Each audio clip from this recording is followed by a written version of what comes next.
Hi everybody, let's start a review. Hoje a gente tem bastante coisa para falar. Let's go? E hoje a gente começa a nossa revisão falando dos sufixos em língua inglesa.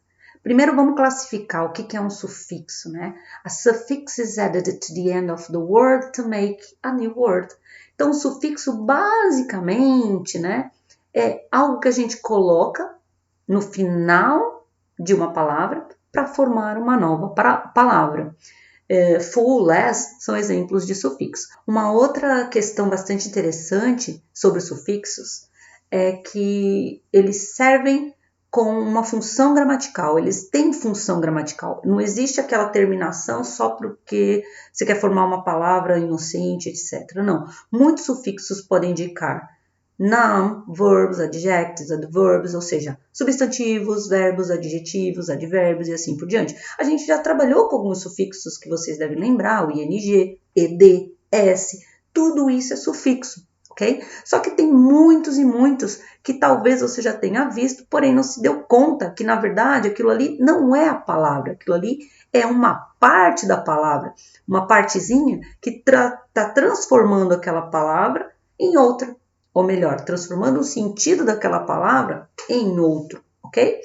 E assim, eu trouxe alguns dos sufixos mais comuns, só para você ver e entender um pouquinho melhor. No livro a gente tem muito mais, tem uma tabela bem mais completa e com os exercícios você vai entender melhor a função sintática de cada um. Porém, vamos rever esse daqui? Eu acho bem bacana. Então, o primeiro sufixo que eu trago aí é o ou or, que geralmente ele significa pessoa, uma pessoa. E um exemplo disso é teacher. A gente tem o verbo teach, que é ensinar, e o teacher é o professor, né? Mais um sufixo que aparece bastante é o ERY, ou melhor, ERY. O que ele indica? A type or place of work. Ele indica um tipo ou um lugar de trabalho. E aí a gente tem a palavra bakery. Próximo sufixo, ESS, ele makes a feminine form. Ele forma palavras femininas. Então, waitress, que é o feminino de waiter, ou seja, garçom, garçonete. Full, as much as we'll fill. Full, ele tem aquele sentido de completude, tá? Então, spoonful, colher cheia. E mais um sufixo que a gente já conhece, nosso bem familiar, né? É o ing ou ing, an action or result. Então, ele sempre indicando ali o gerúndio, né? Painting. Paint é o verbo, painting é o gerúndio desse verbo. Na outra coluna, a gente tem outros significados, né? Bem interessantes também. Então, o sufixo en indica made of. Então, woolen. Então, wool é lã, woolen de lã, feito de lã. Próximo, able, que indica ability, habilidade, ou seja, flexible, flexibilidade. Ish, que é little, greenish, verdinho, né? Green, verde, greenish, verdinho. E less, without, ou sem, né? Careless, care é cuidado, careless, sem cuidado, tá? Então, esses são alguns dos sufixos que vocês encontram na lição. Porém, tem muito mais lá, eu afirmo mais uma vez, é bom vocês olharem com muita atenção e verificarem como eles mudam, né, a palavra que eles inicialmente são agregados. Lembrando a vocês que sufixo, palavras, enfim, né, léxico, é vocabulário. E isso é uma questão, para aprender vocabulário, é só com prática, tá? Só vendo, escrevendo, lendo. Caso contrário, você não consegue. Não adianta querer decorar um vocabulário. Isso aí vai se apagar da sua memória. O ideal é a prática mesmo. Falar de sufixo é tranquilo, porque você acaba tendo ali uma tabela, você vai ver o sentido e, enfim, é isso.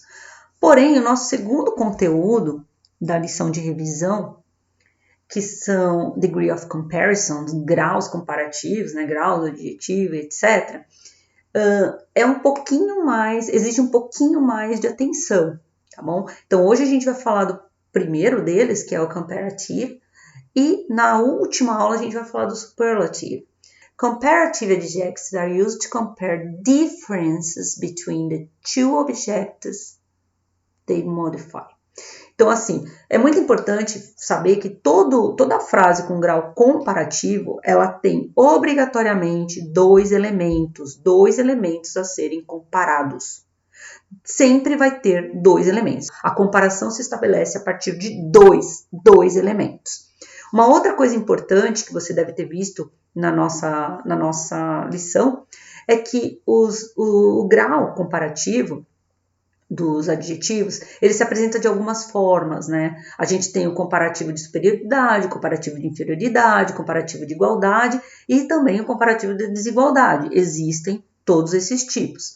Porém, em alguns deles, o adjetivo ele não se comporta da mesma maneira, que não existe uma regra geral. Vamos entender isso melhor, tá? Vou começar primeiro pelo grau comparativo de igualdade e de desigualdade, que eu acho que é bem fácil de fazer. Como é que é feito esse grau comparativo de igualdade ou desigualdade? Bom, primeiro, não importa o tamanho do adjetivo, se ele é curto ou se ele é longo, basta que você coloque a expressão as, o adjetivo e a expressão as novamente. Então, tão quanto, né? As, adjective, as, tão quanto. Se for negativo, né? Se for desigualdade, no caso, é só você colocar o verbo na forma negativa. Tá tudo certo. Olha como ficou o exemplo. The book is as good as the movie. O livro é tão bom quanto o filme. Se eu quisesse negar isso aí, the book is not as good as the movie. O livro não é tão bom quanto o filme.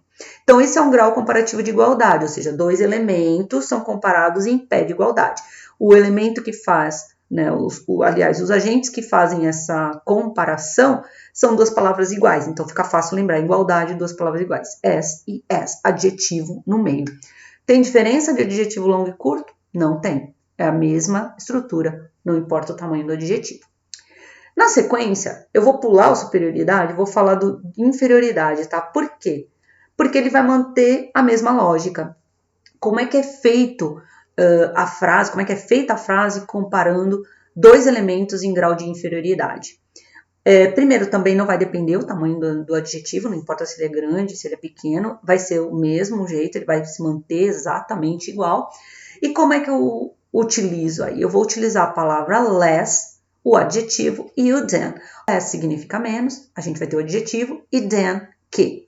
Então, olha a frase, my car is less fast than yours. Meu carro é menos rápido que o seu, tá? Então, se fosse beautiful, que é um adjetivo longo, my car is less beautiful than yours. Mesma coisa. Não muda nada, o adjetivo ele continua igual. Para fazer o grau comparativo de inferioridade, a gente só usa o menos que, less than, ok? E por que eu deixei por último o bendito comparativo de superioridade? Porque ele é o único que vai fazer distinção com relação ao tamanho do adjetivo. Se o adjetivo é curto, o que é um adjetivo curto? Tem uma ou no máximo duas sílabas. Porém, não existe uma regra, tá, gente? Pode ser que seja considerado curto e tenha duas sílabas, pode ser que, enfim, não existe uma regra. Então, a gente meio que vai, através do uso mesmo, detectando qual é a forma de superioridade desse adjetivo. Mas, enfim, se o adjetivo é considerado curto, ele é feito da seguinte maneira, ele é feito acrescentando o sufixo ER, que dessa vez não é para indicar profissão, tá? Ele vai indicar mais, e a palavra than, mais que. Então, no caso do adjetivo curto, a gente vai colocar ER e than, e vai ficar mais alguma coisa que. Lembrando, comparando dois elementos. Olha a frase. Chris is taller than John. Chris é mais alto, taller, mais alto, than John, que John. Então, comparei o Chris e o John. O tall é um adjetivo curto, então só coloquei o sufixo ER. Porém, quando a gente trabalha com sufixos, né, geralmente nós seguimos algumas regras com relação ao spelling, a fala dessas palavras, né? E com o ER não vai ser muito diferente, né? Lembrando vocês que ele é para adjetivos curtos, então o sufixo é o ER, porém, se o adjetivo terminar em E, você só vai colocar R, e se ele for terminado em consoante, vogal, consoante, é preciso dobrar a última consoante antes de colocar o ER. Por exemplo, big, bigger, com 2 Gs, tá? No livro tem as regras bem esmiuçadinho, bem explicadinho. Tenho certeza que vai ficar muito mais fácil de você entender lá do que simplesmente com a minha fala. Mas, enfim, adjetivos no grau comparativo de superioridade, se eles são curtos, eles são feitos com o adjetivo, mais o sufixo ER, mais a expressão ou a palavra than, ok? E, finalmente, para os adjetivos longos, aí a gente tem, dentro da normalidade, como todas as outras formas que eu já tinha apresentado, adjetivos longos a gente vai usar uma palavra antes e uma palavra depois do adjetivo. Antes vai ser more, que significa mais, e depois than, more than. My sweet is more colorful than yours. Então, a gente tem more colorful, mais colorido que o seu. E para finalizar, eu vou lembrar vocês que alguns adjetivos eles são irregulares, então geralmente são estudados à parte.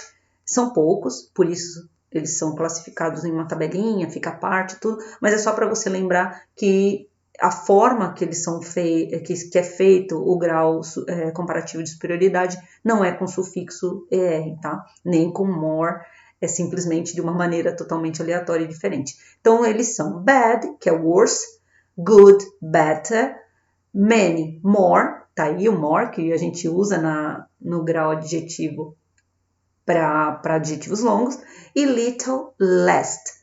Bom, e essa foi a nossa breve revisão, falando sobre sufixos e depois grau comparativo dos adjetivos, tá? Espero que você tenha anotado aí, caso tenha tido alguma dúvida, ela tenha sido sanada. Lembrando a vocês que o material é o seu principal recurso e ali as coisas estão muito mais bem detalhadas do que nesses minutinhos que a gente tem juntos durante a lição de revisão, ok? Bom, vamos então para a nossa última revisão na próxima aula. Thanks for watching. See you soon in the next class, ok?